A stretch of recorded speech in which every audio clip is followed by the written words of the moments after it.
Or, à la victoire de 1945, les États-Unis se retrouvent face à ce qu'ils avaient combattu, une puissance continentale non démocratique, c'est-à-dire l'Union soviétique. La guerre froide entre Washington et Moscou est longue, 1947-1991. Le monde est alors divisé en deux blocs, stratégiques, idéologiques et économiques. Les interventions américaines sont indirectes, car si l'on se fait la guerre, ce n'est pas frontalement, mais par alliés interposés.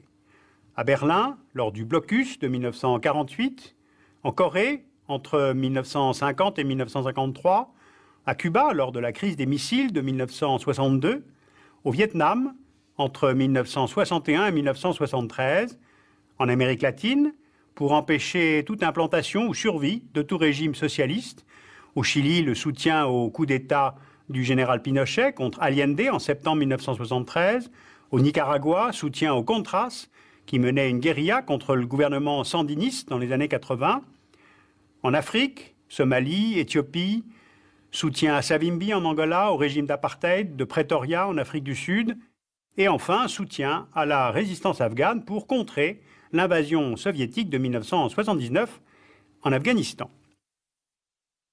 Bien, alors de cette longue période, retenons peut-être trois données. Tout est lu en fonction de l'anticommunisme, ce qui conduit à de profondes erreurs d'analyse et de perspective. D'ailleurs, on est bien placé aujourd'hui pour le savoir. Les stratégies furent certes indirectes, mais les interventions en Corée et au Vietnam coûtent respectivement la vie à près de 30 000 et 60 000 Américains.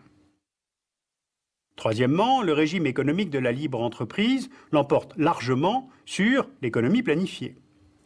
Et puis les États-Unis se lancent en même temps dans la conquête spatiale, ce qui leur donne non seulement la possibilité d'intervenir sur la Lune, mais de prendre beaucoup d'avance dans le domaine des lanceurs, des satellites et de la militarisation de l'espace par la guerre des étoiles, ce qu'on appelle aujourd'hui d'ailleurs le bouclier antimissile. Alors la fin de l'Union soviétique indique la fin d'une certaine menace, donc la fin de certains types d'interventions.